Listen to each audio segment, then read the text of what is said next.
Spring's a knockin'. You know what that means? It's time to refresh our beer selection from our lovely, lovely winter warmers that we had a great time with. And they gave us a nice warm belly full of beer. But now it's time for the spring flowers and a little bit of light, a little bit refreshing, a little bit of life. This week's top 10 is inspired by our falling out of love of the winter season and into beautiful spring. Well, that's simple and to the point. Let's get into our top 10 beers to drink. Ta-da! Let's do it. Number 10, Irish Red Ales. Its multi-sweetness, balanced flavors, and reddish hue make it a comforting choice for the transitional weather of early spring, bridging the gap between the hearty stouts of winter and the lighters of summer ale. And that's a perfect way to explain it, right? Like you're still going to get the flavor, but it's like a good baby stepping into the lighter beers of the spring. You got to jump before you can crawl. Is that how that works? Words of wisdom from Liz. Ready, fire, aim. That's how that works. Number 9, the American Pale Ale. Still gotcha. This style, we think it's a hallmark. It's a balance between malt and hops. The hops often contributing that bouquet of floral and citrus aromas that tend to echo the blooming flowers and budding trees of the spring. Still can't see them yet. Still snow on the ground, but it's coming. Anyway. It's coming. Number 8, we're going to hit on the Maibach. The Mai in Maibach translates to May in German because it's specifically brewed to celebrate the end of winter and the offset of warmer weather. It's going to be higher in alcohol content, provides a warming sensation for the still cool evenings. While its multi-sweetness and lighter color offers a little bit of a nod to the brighter, more vibrant days. So it's kind of like, I call it like your afternoon beer. Get a little buzz on before dinner. It's starting to cool down. You stay a little bit warmer, but you might still have the warm sun until the sun sets, and then it gets freaking cold real quick. At least it does here. Yeah, there you go. Number 7, the Pilsner. It's crisp, refreshing, with a perfect balance of malt sweetness and hop bitterness. Truly, it's ideal for spring and light, flavorful, and it's going to pair well with all of your seasonal foods. Maybe a salad. Who knows? Maybe a salad. Oh, I hope it pairs with the salad. I feel like I do like a good salad in the spring. Even the fruits I've been getting lately are just like, you can tell they're coming back into season. They taste way better. Strawberries are in season. You got to be good. Oh, they're so good right now too. Anyway, okay. Number 6, the Rattler. The term rattler means... What's a rattler? What's a freaking rattler, guys? Rattler means a cyclist in German. Drink was traditionally served to cyclists seeking refreshment in the spring and summer, while they're out cycling. The combination of beer and citrus soda makes for a thirst-quenching, low-alcohol, delicious, sugary drink that gets you all jazzed up to bike home. Or if you're doing any other activity, it really, really gets your wheels turning with sugar highs. Really, it helps you finish sweeping the floors. Number 5, fruit beers and lambic. Springtime is synonymous with the blooming of fruits and flowers, and these beers capture the essence of all of that season by incorporating fresh, sometimes aged fruits. Lambics, they're often aged with fruits like cherries, creek, or raspberry. Framboise offers a complex sour and fruity profile. Yeah. Yes, my French was not so good. Well, and yeah, I mean, I feel like sours for me are like some like spring essential. It's just you want all that flavor and sit and sip on something. And because like you can sip on it. Life. Well, and the sun isn't so hot in the spring, right? So like they don't go so bad so quickly on the patio, and it's hard to slam a sour. Like so, it's like spring is perfect for sipping on a sour. That's what I mean. Sipping on a sour. Sipping on a sour. Number 4, we're gonna start sipping on a Kolsch.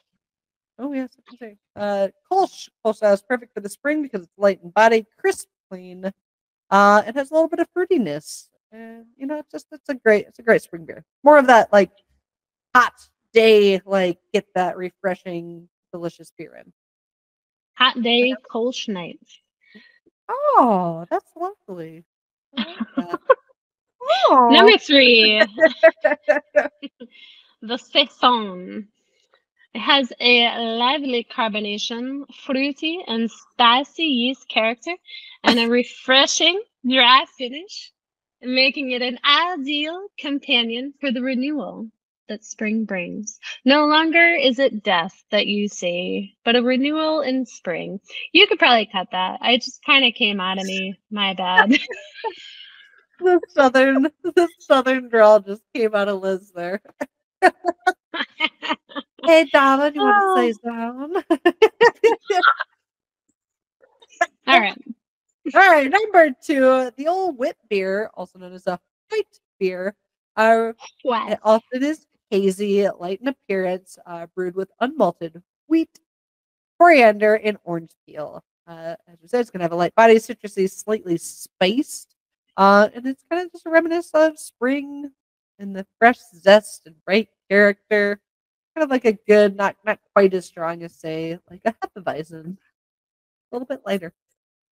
We didn't include the Hefeweizen. Some of you may want to. Not the biggest fan, so it doesn't make our list. But you're drinking one.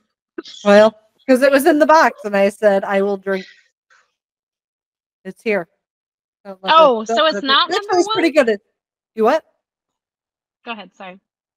No, it's one from the box. It actually isn't as crazy banana-y as they made it come out. It's actually better than I was. Oh, that's good. And by better, like, because it's not a style I like, and the part I don't like about it, their can was like, it's really big on the part I don't like, which is like the banana and clove, and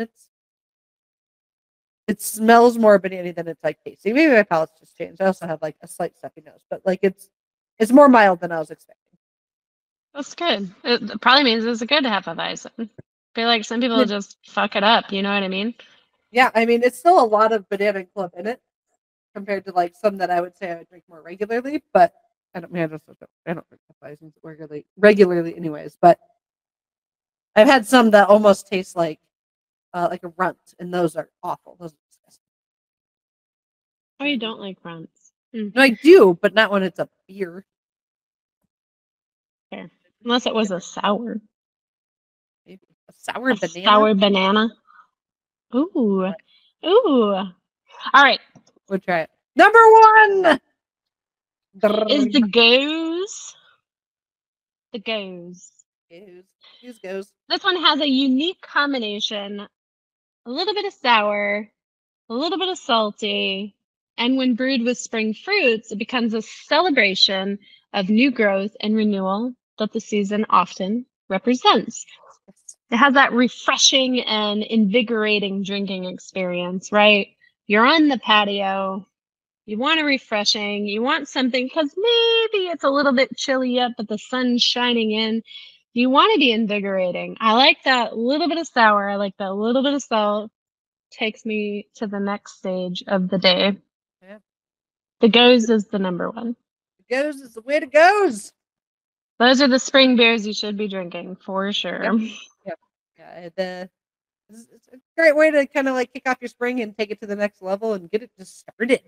Yeah. The journey doesn't have to end here. The journey doesn't have to end here. These beer styles are not just recommendations; they're invitations to explore. If you haven't had these styles before, and we'd love to hear kind of how these different styles or different styles you think of that remind you of spring. Feel free to hit us up. Let us know. Make us change our list. Let's go. Bring it. There you go. There you go. There you have it. The top 10 beers. They're going to make your spring unforgettable. Yeah. See you on a patio with a lovely, lovely spring beer. That's a wrap for this week's Body by Beers podcast episode. From Belgian beer explorations and Denver's craft beer scene to intriguing chats at Crazy Mountain Brewing, we hope perhaps maybe your curiosity has been sparked and maybe your beer bucket list has grown a bit. And maybe you've learned a thing or two. Maybe we could be so lucky. But thank you for joining us this week. Remember, like, share, and subscribe. Our subscriber count keeps growing. Like we're not at the 100, but we're getting close enough that we're gonna have to like make a point for this 100. And I know that doesn't seem like a lot, but that's a lot of work to get to 100 subscribers, especially when you're not like out paying for them or like jacking up your numbers. Like, they're genuine people that love following us, and we like that's mind blowing that we're even remotely close to a number that like of people that like listening to us and hopefully think we're funny and maybe kind of smart every now and then. So thank you so much. We love you all, and you enjoyed the show. And until next time, bye. Have some Au beer. revoir. Au revoir.